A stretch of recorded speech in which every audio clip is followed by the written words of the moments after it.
I have to be honest. I didn't want to be Superman or the others when I was a kid because I didn't see a black face. I am relieved that I can finally share this secret with the world. I've been carrying it for a long, long time. Mom Dukes was my first superheroine and she possesses superpowers. She was never ordinary. And I saw her special abilities on that fateful day on Watkins Street that changed everything for me. It was the day I learned that I could be a hero too. She never wore a mask, but I saw her secret identity, and I got to see how strong her powers were when I was merely 9 or 10, when I tried to put up a basketball court on the corner of Watkins Street.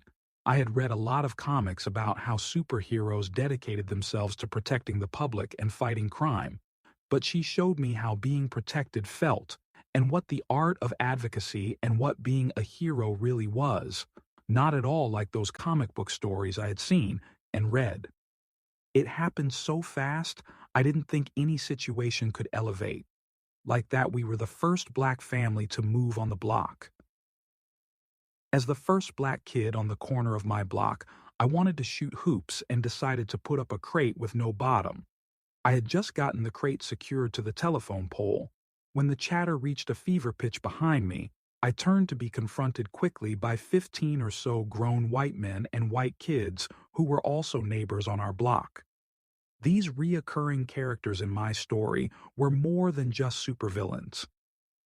At least 3 of these white boys involved in this evil action became my archenemies as we grew on that very block.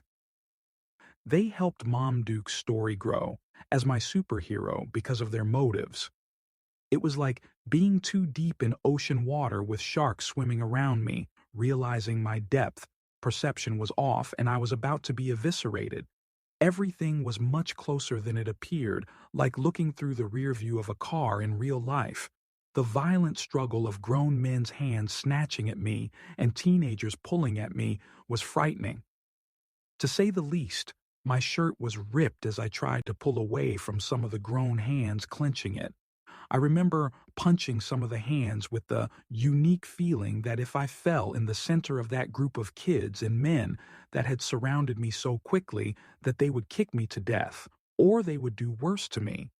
And there was an absence of light enveloping my dark skin. I yelled for them to stop and leave me alone, and the look in their eyes told me everything. It told me they hated me more than that. They despised me, and I knew they wouldn't stop.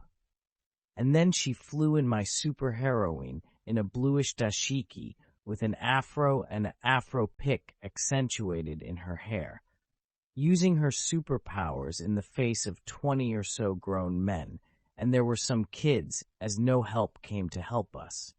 We were on our own in the middle of this crowd.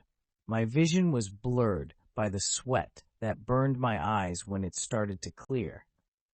I could distinguish that some of the men had pieces of wood, that they wielded the wood like clubs, as I leaned against the telephone pole, trying to wipe my eyes. Mom Dukes was in front of me, and we were surrounded and unable to exit the mob. I was frightened, but not Mom Dukes. She was calm and poised, even as one of the men threatened to bash my head in with a tire iron. Our eyes met as I clenched my fist, waiting for the mob to attack us. Mom Dukes readied her hand to block any weapon they used, as she protected me.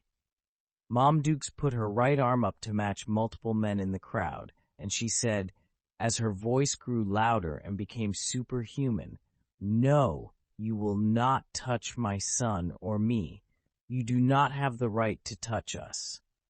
My son has the right to put up a basketball court on the corner of the block without being attacked by you.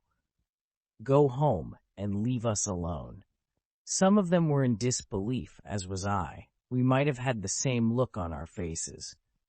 They stopped and slowly dispersed, leaving Mom Dukes and I there. We stayed frozen in place for what seemed an eternity of seconds that ticked, needless to say. I never went back to that corner to play basketball.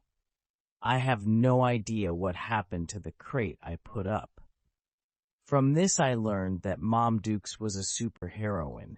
I also learned that I could let this part of my origin story become the background that made me either a vigilante or a supervillain or a superhero.